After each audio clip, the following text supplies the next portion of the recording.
നമ്മൾ ഇതിന് മുൻപൊക്കെ ഇൻ്റർവ്യൂസ് ചെയ്തിട്ടുണ്ട്. അത് വളരെ ഹാപ്പി ഫേസുള്ള ഇൻ്റർവ്യൂ ആണ്. പക്ഷേ ഇപ്പോഴത്തെ ഒരു ഫേസ് അത്ര ഹാപ്പി ആണോ എന്ന് ചോദിച്ചു കഴിഞ്ഞാൽ അത്രത്തോളം ഹാപ്പി ആണോ? തീർച്ചയായിട്ടും അല്ല. ഈ ഞാൻ ചോദിക്കട്ടെ, ഇപ്പം ശരിക്കും ഈ ഒരു സൗഹൃദത്തിൽ പോകുന്ന ആളുകൾ തമ്മിൽ വിള്ളലുകൾ വീഴുന്നത് സ്വാഭാവികമാണ്. ഈ ഹരീഷ് കണാരനും ബാദുഷയും തമ്മിൽ ഇപ്പം ഹരീഷ് കണാറിൻ്റെ ഡേറ്റ്സ് ഹാൻഡിൽ ചെയ്തുകൊണ്ടിരുന്നത് ഇക്കയാണ്. ഈ ഒരു വിള്ളൽ വീഴുക എന്ന് പറയുന്നത് ഈ പൈസയുടെ ഒരു ഇഷ്യൂ മാത്രമാണോ? എന്താണ് ഈ വിള്ളൽ വീഴാനുള്ള റീസൺ? അല്ല, അതെന്താണെന്ന് ഇപ്പോഴും എനിക്ക് മനസ്സിലായിട്ടില്ല. പൈസയുടെ ഇഷ്യൂ ആണോ വേറെ എന്തെങ്കിലും ഇഷ്യൂ ആണോ എന്ന് എനിക്ക് ഇതുവരെ മനസ്സിലായിട്ടില്ല. പുള്ളി ഞാനുമായിട്ട് സംസാരിച്ചാലേ അറിയുള്ളൂ. ഈ അദ്ദേഹത്തിൻ്റെ ഡേറ്റ് നോക്കുന്നതിൽ നിന്ന് ഹാൻഡിൽ ചെയ്യുന്നതിൽ നിന്ന് മിക്ക പിന്മാറാനുള്ള റീസൺ എന്താണ്? അല്ല, പൊതുവേ പടങ്ങളെല്ലാം ഞാൻ പറഞ്ഞു, ഞാൻ പ്രൊഡക്ഷൻ സൈഡിലോട്ട് മാറിയോടുകൂടി ഞാൻ മൊത്തത്തിലൊന്ന് മറ്റേ പ്രൊഡക്ഷൻ കൺട്രോളും പരിപാടിയും ഈ ഇങ്ങനെ ഡേറ്റ് ഹാൻഡിൽ ചെയ്യുന്ന പരിപാടിയൊക്കെ ഞാൻ പതുക്കെ മാറിയായിരുന്നു. ഞാൻ സിനിമ പ്രൊഡ്യൂസ് ചെയ്യാൻ വേണ്ടി ഇറങ്ങിയോടുകൂടി ഞാൻ അതിൽ നിന്നൊക്കെ പതുക്കെ മാറിയായിരുന്നു. അങ്ങനെ മാറിയെന്നുള്ളത്? അങ്ങനെ മാറിയത്. ശരിക്കും ആള് പറയുന്ന ഒരു കാര്യം എന്ന് വെച്ചാൽ 20 ലക്ഷം രൂപ മേടിച്ചു, പലപ്പോഴായിട്ട് ചോദിച്ചിട്ട് തിരിച്ചു തന്നില്ല. അതിനൊപ്പം തന്നെ തിരിച്ചു ചോദിച്ചപ്പോൾ കടം കൊടുക്കുന്ന ആൾ ശത്രുവായി എന്നുള്ള രീതിയിൽ അദ്ദേഹത്തിന്റെ പടങ്ങൾ കളഞ്ഞു എന്നുള്ള ഒരു വളരെ നെഗറ്റീവ് ഒരു ഇമ്പാക്റ്റാണ് ഉണ്ടാക്കി തന്നിരിക്കുന്നത്. ശരിക്കും ഇതിലൊക്കെ എത്രത്തോളം സത്യമുണ്ട്? ഇതിൽ ക്യാഷ് മേടിച്ചു, 20 ലക്ഷം മേടിച്ചിട്ട് അദ്ദേഹത്തിന്റെ ഇതിൽ തിരിച്ചു തന്നിട്ടില്ലെന്നാണ്? ഞാൻ 20 ലക്ഷം അദ്ദേഹത്തോട്ട് ചോദിച്ചത് സത്യമാണ്. പക്ഷെ പുള്ളി എനിക്ക് 20 ലക്ഷം രൂപ തന്നിട്ടില്ല. പുള്ളി ഒരു 10 ലക്ഷം രൂപ ആദ്യം തന്നു, പിന്നെ ഒരു മാസം കഴിഞ്ഞപ്പോൾ ഒരു 4 ലക്ഷം തന്നു. രണ്ടാമത്തെ ദിവസം 4 ലക്ഷം രൂപ പുള്ളിക്ക് തിരിച്ചു കൊടുത്തു. അത് കഴിഞ്ഞ് പല പ്രാവശ്യമായിട്ട് ഒരു 3 ലക്ഷം ഞാൻ പുള്ളിക്ക് തിരിച്ചു കൊടുത്തു. ഈ 7 ലക്ഷം കൊടുക്കാനുള്ളൂ. അത്രേ. അപ്പോൾ അങ്ങനെ കൊടുത്തിട്ടുണ്ടെങ്കിൽ പിന്നെ അദ്ദേഹം എന്തിനായിരിക്കും 20 ലക്ഷം രൂപ ഇതുവരെ തന്നിട്ടില്ല എന്ന് പറഞ്ഞാൽ ഇത്രയും മാധ്യമങ്ങളുടെ മുൻപിൽ താറടിച്ച് കാണിക്കേണ്ട ഒരു പർപ്പസ് എന്തായിരിക്കും? ചോദിച്ചില്ലേ? ഞാൻ പറഞ്ഞു, ചിലപ്പോൾ പുള്ളിയുടെ തെറ്റിദ്ധാരണയായിരിക്കാം. പുള്ളി ഇപ്പം എനിക്ക് അത്രയും രൂപ തന്നെന്ന് ചിലപ്പോൾ പുള്ളി തെറ്റിദ്ധരിച്ചിട്ടുണ്ടാകും. അതിനെന്താ നമ്മൾ ചെയ്യേണ്ടത്? നമ്മളൊരു ആരോപണം ഉന്നയിക്കുമ്പോൾ നമ്മുടെ ബാങ്ക് സ്റ്റേറ്റ്മെൻറ്റ് എടുത്ത് നോക്കിയാൽ നമുക്കറിയാമല്ലോ. ഞാനൊരു മറുപടി പറയാൻ വന്നപ്പോൾ ഞാൻ എൻ്റെ സ്റ്റേറ്റ്മെൻ്റ് എല്ലാം എടുത്തിട്ടല്ലേ വന്നിരുന്നത്. പുള്ളി അങ്ങനെ ഒരു ആരോപണം ഉന്നയിക്കുമ്പോൾ പുള്ളിക്കത് ആദ്യം പുള്ളിക്ക് ചെക്ക് ചെയ്യാമല്ലോ. ബാങ്ക് വഴിയാണല്ലോ പുള്ളി പൈസ തന്നേക്കുന്നത്. തെറ്റിദ്ധാരണ പറ്റിയതാണ് ആയിരിക്കാം. ഇപ്പം ഇന്നത്തെ ഒരു പ്രസ് മീറ്റിന് ശേഷം അവരുടെ ഭാഗത്ത് നിന്ന് എന്തെങ്കിലും ഒരു വിളികളോ അങ്ങനെ എന്തെങ്കിലും വന്നില്ല? ഒന്നും വന്നിട്ടില്ല. പക്ഷെ ഞാൻ വിളിച്ചിരുന്നു. ഞാൻ പ്രസ് മീറ്റ് കഴിഞ്ഞ് ഞാൻ രാത്രി ഹരീഷിനെയും വൈഫിനെയൊക്കെ വിളിച്ചു. ഒരു പക്ഷേ രണ്ടുപേരും ഫോൺ എടുത്തില്ല. വിളിച്ചു ഫോൺ എടുത്തില്ല. ഹരീഷ് കണാറിന് ഇന്റർവ്യൂ കൊടുത്തതിന് ശേഷം ഒരു തിയേറ്റർ വിസിറ്റിന്റെ സമയത്ത് അദ്ദേഹം പറയുണ്ടായി, വിളിച്ചു, ബാദുക്ക എന്നെ വിളിച്ചിട്ടുണ്ടായിരുന്നു, പൈസ തരാമെന്ന് പറഞ്ഞു, എല്ലാം ഓക്കെ ആയി എന്ന് പറഞ്ഞു അദ്ദേഹം ഒരു സ്റ്റേറ്റ്മെന്റ് പറയുന്നുണ്ടായി. പക്ഷെ അതിനെ നേരെ എതിർക്കുകയാണ്, ഞാൻ അങ്ങനെ വിളിച്ചിട്ടേ ഇല്ല. എന്തിനായിരിക്കും പുള്ളി കള്ളം പറയുന്നത്? അതെനിക്ക് മനസ്സിലാകുന്നില്ല. പുള്ളിക്ക് ഒരു കുറ്റബോധം തോന്നി എന്നുള്ളതാണ് എനിക്ക് പല പ്രാവശ്യം മനസ്സിലായിട്ടുള്ള കാര്യം. പുള്ളി പലരെയും ബന്ധപ്പെടുമ്പോൾ പുള്ളിക്ക് ഒരു അബദ്ധം പറ്റിയ പോലെയാണ് പിന്നീട് സംസാരമൊക്കെ ഉണ്ടായിരിക്കുന്നത്. നമ്മളുമായിട്ട് വേണ്ടപ്പെട്ടവരൊക്കെ തമ്മിൽ സംസാരിക്കുമ്പോഴൊക്കെ പുള്ളിയുടെ ഭാഗത്തുനിന്ന് അങ്ങനെ ഒരു എടുത്തുചാട്ടമായിപ്പോയി, അങ്ങനെ ഒരു അബദ്ധം പറ്റി എന്നുള്ള രീതിയിലാണ് പുള്ളി അവരോടൊക്കെ പറഞ്ഞേക്കുന്നത്.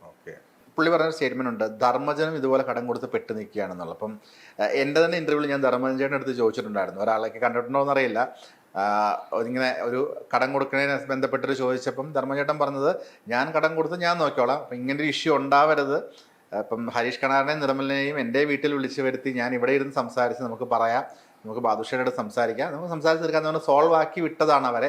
പിറ്റേ ദിവസം മുന്ന് പുള്ളി എന്തിനാണ് ഇത് മാധ്യമങ്ങളിൽ പറഞ്ഞത് എനിക്ക് മനസ്സിലായില്ല, എൻ്റെ കാശ് നോക്കാൻ എനിക്കറിയാവുന്നതാണുള്ള സ്റ്റേറ്റ്മെൻറ്റാണ് ധർമ്മചേട്ടൻ പറഞ്ഞത്. ഈ ധർമ്മചേട്ടൻ അത് ഹരീഷ് കണാരൻ പറഞ്ഞതിൽ എന്ത് സത്യമുള്ളൂ? ധർമ്മചേട്ടൻ്റെ ഒരു കാര്യം പറഞ്ഞത് ഹരീഷ് കണാരൻ പറഞ്ഞില്ല. ഞാനും ധർമ്മജനും ഞാൻ ആ സമയത്ത് ഹരീഷിൻ്റെയും ധർമ്മജനും വേറൊരു ആർട്ടിസ്റ്റിൻ്റെയും ഡേറ്റുകൾ മാനേജ് ചെയ്തുകൊണ്ടിരുന്ന ആളാണ്. എനിക്കൊരു അത്യാവശ്യം ഞാൻ നല്ല സിനിമകൾ ചെയ്തുകൊണ്ടിരിക്കുന്ന സമയമാണ്. എനിക്ക് ആരോട് ചോദിച്ചാലും എനിക്കൊരു ആവശ്യത്തിന് പൈസ തരാൻ എല്ലാവരും തയ്യാറാകുന്നൊരു സമയമാണ്. പക്ഷെ ഞാൻ ഇവരുടെയൊക്കെ കൂടെ ഇവരുടെ കാര്യങ്ങൾ നോക്കിക്കൊണ്ടിരിക്കുന്നതുകൊണ്ട് എനിക്കൊരു ആവശ്യം വന്നപ്പോൾ ഞാൻ ഇവരോട് ചോദിച്ചു, എനിക്കിങ്ങനൊരു ആവശ്യമുണ്ട്. ധർമ്മജനും മറ്റേ നടനും എന്നോട് പറഞ്ഞത്, മറ്റേ നടൻ എന്നോട് പറഞ്ഞത് പൈസ ഞാൻ തിരിച്ചു തരാമെന്ന് പറഞ്ഞപ്പോൾ അതൊക്കെ എനിക്ക് തിരിച്ചു തരണം. അത് ഞാൻ പറയുന്നില്ല. ഞാൻ മാനേജ് ചെയ്തിരുന്ന നടനെന്ന് എല്ലാവർക്കും അറിയാമല്ലോ.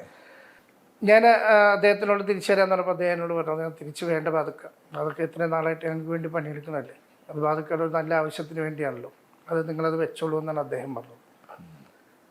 ധർമ്മജനം ഏകദേശം അതുപോലെയൊക്കെ തന്നെയാണ് പറഞ്ഞത്. ധർമ്മജനം പറഞ്ഞത്, എനിക്കിപ്പോൾ ഒന്നും ആവശ്യമില്ല, ഏതെങ്കിലും കാലത്ത് ആവശ്യം വരുമ്പോൾ അന്ന് ഞാൻ ചോദിക്കുമ്പോൾ ഇക്കടയിൽ ഉണ്ടെങ്കിൽ തരിക, ഇല്ലെങ്കിൽ എനിക്ക് കുഴപ്പമില്ല എന്നാണ് ധർമ്മജനം അങ്ങനെ പറഞ്ഞത്. ഓക്കെ. ഇപ്പൊ ഈ ഇക്ക പ്രസ് മീറ്റിൽ പറഞ്ഞ ഒരു മാറ്ററുണ്ട്, ഈ ഇത്രയും നാൾ ഡേറ്റ് നോക്കിയിട്ട് ഒരു പോലും എനിക്ക് പ്രതിഫലം തന്നില്ല എന്നുള്ളത്. അതിന്റെ ഒരു ഇൻഡസ്ട്രിക്കുള്ളിൽ നമ്മൾ പല ആവർത്തി കേൾക്കുന്ന ഒരു കാര്യമുണ്ട്. ഒരു ഡേറ്റ് നോക്കുന്ന ഒരാൾ എപ്പോഴും ഒരു ആർട്ടിസ്റ്റിന് റെമ്യൂണറേഷൻ അയാൾ കൂട്ടുകയും അതിൽ നിന്നൊരു പെർസെൻറ്റേജ് ഈ ഡേറ്റ് നോക്കുന്ന ആൾ എടുക്കുകയും ചെയ്യുന്നുള്ള ഒരു പ്രവണത പല സ്ഥലങ്ങളിലായിട്ട് ഞാൻ കേട്ടിട്ടുണ്ട്. അങ്ങനെ ഡേറ്റ് നോക്കുന്ന ഓൾമോസ്റ്റ് അല്ല. അപ്പോൾ അങ്ങനെ ഒരു പ്രതിഫലം കിട്ടിയിട്ടില്ല. ഇല്ല, അത് മലയാളത്തിൽ ഇങ്ങനെ ഇല്ല. അതൊക്കെ മറ്റ് തമിഴ് തെലുങ്ക് ഭാഷകളിലൊക്കെയാണ് അങ്ങനെ ഒരു സ്ട്രാറ്റജി ഉള്ളത്. ഒരു ആർട്ടിസ്റ്റിൻ്റെ ശമ്പളത്തിൻ്റെ 10% അയാൾക്കുള്ളതാണെന്നുള്ള ഒരു രീതി അവിടെയൊക്കെ ഉണ്ട്. ഇവിടെ അങ്ങനത്തെ പരിപാടിയൊന്നും ഇല്ല, ഒന്നുമില്ല. അപ്പൊ പിന്നെ എന്തിനാണ് ഫ്രീ ആയിട്ട് ഡേറ്റ് നോക്കേണ്ട ഫ്രീ ആയിട്ടില്ല. പുള്ളി ഇങ്ങോട്ട് ആവശ്യപ്പെട്ടിട്ടാണ്. അപ്പം ഞാൻ മറ്റവരൊക്കെ നോക്കുന്ന പുള്ളിക്ക് അറിയാം. അപ്പോൾ പുള്ളി ഇങ്ങോട്ട് വന്ന് ആവശ്യപ്പെട്ടാണ്, അതൊക്കെ എൻ്റെ കാര്യം കൂടി നോക്കൂ എന്ന് ചോദിച്ചപ്പോൾ ഞാൻ നോക്കിക്കോളാം എന്ന് പറഞ്ഞു. അപ്പം നമ്മളൊരു ജോലി ചെയ്യുമ്പോൾ സ്വാഭാവികമായിട്ട് അതിന് തിരിച്ചൊരു പ്രതിഫലം പ്രതീക്ഷിക്കുക പറയില്ല ശരിക്കും. അപ്പം അങ്ങനെ സംസാരിച്ചില്ല. ആ ഒരു സൗഹൃദ സമയത്ത് നമുക്കത് പറയാൻ ഒരിക്കലും പറ്റില്ലല്ലോ. പിന്നെ അവരറിഞ്ഞ് ചെയ്യേണ്ടത് അവരുടെ ഉത്തരവാദിത്വം. അപ്പം ഞാനിപ്പോൾ എൻ്റെ കൂടെ എനിക്കിവിടെ ഒരുപാട് പേര് വർക്ക് ചെയ്യുന്നുണ്ട്. ഞാൻ അവർക്ക് ശമ്പളം കൊടുത്തില്ലെങ്കിൽ എങ്ങനെ ഉണ്ടാവും? ശരിയാണ്. നമ്മൾ കൊടുക്കേണ്ട പണി എടുത്തിട്ടുണ്ടെങ്കിൽ അയാൾക്ക് കൃത്യമായിട്ട് ശമ്പളം കൊടുക്കേണ്ടത് നമ്മുടെ മര്യാദയില്ലേ. ഇന്നലെ വിളിച്ചിട്ടും ഹരീഷ് കണാറും അദ്ദേഹത്തിന്റെ ഭാര്യയും ഫോൺ എടുത്തില്ല എന്ന് പറഞ്ഞു. ഇതിനു മുൻപും വിളിച്ചിട്ട് ഞാൻ അന്ന് ഈ പുള്ളി ആദ്യമായിട്ട് ഈ പ്രസ്താവന ഇറക്കി അന്ന് രാത്രി ഞാൻ ബന്ധപ്പെട്ടാണ്. എന്നിട്ട് അന്നും അദ്ദേഹം എടുത്തില്ലായിരുന്നു. പിന്നെ ഇന്നലെ ഞാനിതെല്ലാം എൻ്റെ വിഷമങ്ങളെല്ലാം പറഞ്ഞു കഴിഞ്ഞപ്പോൾ എനിക്ക് അദ്ദേഹത്തെ വിളിക്കണമെന്ന് തോന്നി. അതുകൊണ്ട് ഞാൻ വിളിച്ചു. അദ്ദേഹം എടുത്തില്ല. ഓക്കെ. ഇന്നലെ ആക്ച്വലി എന്ത് പറയാനായിരിക്കും വിളിച്ചത്? അല്ല, പുള്ളി എന്നെ പറ്റി ഒരു ആരോപണം ഉന്നയിച്ചു. അതിൻ്റെ സത്യാവസ്ഥ ഞാൻ വെളിപ്പെടുത്തിയിട്ടുണ്ട്. എനിക്ക് നിങ്ങളോട് വിരോധമൊന്നുമില്ല എന്ന് പറയാൻ വേണ്ടി തന്നെയാണ് ഞാൻ വിളിച്ചത്. പക്ഷെ ഇന്നലെ പറഞ്ഞതിൻ്റെ അത് രൂക്ഷമായ ഒരു പ്രസ്താവന, ഒരു ആരോപണമുള്ള അദ്ദേഹത്തിൻ്റെ കയ്യിലിരിപ്പുകൊണ്ട് മാത്രമാണ് അദ്ദേഹത്തിന് അവസരങ്ങൾ നഷ്ടപ്പെട്ടത്. ഒരുപാട് പേര് ഇനിയും വെളിപ്പെടുത്തും. അത്രയും മോശമായ രീതിയിൽ അദ്ദേഹം ലൊക്കേഷനിൽ ഉള്ള കയ്യിലിരിപ്പുകൾ പറയുന്നുണ്ട്. എന്തായിരിക്കും ഒരു പക്ഷെ നമ്മളൊരു ആരോപണം ഉന്നയിക്കുമ്പോൾ അതിന് കൃത്യമായിട്ടുള്ള ഒരു തെളിവ് വേണ്ടേ? ഞാൻ ഇന്നലെ 1-2 കാര്യങ്ങൾ പറഞ്ഞല്ലോ. അതിനകത്ത് ഞാൻ 1-2 കാര്യങ്ങൾ പറഞ്ഞു. പിന്നെ കൃത്യമായിട്ട് ഹരീഷിന് അത് അറിയാം. ഹരീഷ് എവിടെയൊക്കെ എന്തെല്ലാം ചെയ്തിട്ടുണ്ടെന്നുള്ള ഹരീഷിന് കൃത്യമായിട്ട് അറിയാം. അദ്ദേഹത്തിന് വെച്ച് പടമെടുത്ത പല പ്രൊഡ്യൂസേഴ്സിനും പല ഡയറക്ടേഴ്സിനും ഇത് അറിയാവുന്ന കാര്യങ്ങൾ തന്നെയാണ് ചെയ്തിട്ടുള്ളത്. കൃത്യമായിട്ട് പുള്ളിക്കറിയാം. പുള്ളി ഏതൊക്കെ സെറ്റിൽ എന്തൊക്കെ ചെയ്തിട്ടുണ്ടെന്ന് കൃത്യമായിട്ട് പുള്ളിക്കറിയാം. ഞാൻ 1-2 ചെറിയ ഉദാഹരണങ്ങൾ മാത്രം ഇന്നലെ ഞാൻ പറഞ്ഞിട്ടുണ്ട്. അതുകൊണ്ട് കൊണ്ടായിരിക്കും അദ്ദേഹത്തിന് സ്വാഭാവികമായി സിനിമകൾ കുറഞ്ഞായിരിക്കുമോ മാനേജ് ചെയ്യാൻ? മൊത്തത്തിൽ സിനിമ എല്ലാവർക്കും ഒന്ന് കുറഞ്ഞായിരുന്നു. അതിന് ഒരു പുതിയ കാലഘട്ടത്തിനനുസരിച്ച് പുതിയ ആർട്ടിസ്റ്റുകൾ ഇങ്ങനെ വന്നുകൊണ്ടിരിക്കുകയാണ്. ന്യൂ ജനറേഷൻ വരുമ്പോൾ അതനുസരിച്ചുള്ള ആർട്ടിസ്റ്റുകൾ വന്നുകൊണ്ടിരിക്കുകയാണ്. സ്വാഭാവികമായിട്ടും പഴയ ആൾക്കാരുടെ ഇതങ്ങോട്ട് താഴത്തോട്ട് പോകുന്നത് ഇൻഡസ്ട്രിയിൽ പതിവാണ്.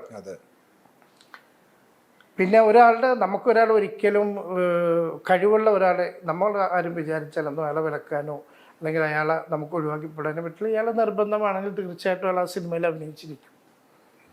അതൊരു പ്രൊഡക്ഷൻ കൺട്രോൾ വിചാരിച്ചാലും നടക്കില്ല. അത് ഡയറക്ടറും അതിൻ്റെ സ്ക്രിപ്റ്റ് റൈറ്ററുമാണ് തീരുമാനിക്കുന്നത് ആരൊക്കെയാണ് അഭിനയിക്കേണ്ടതെന്നുള്ളത്.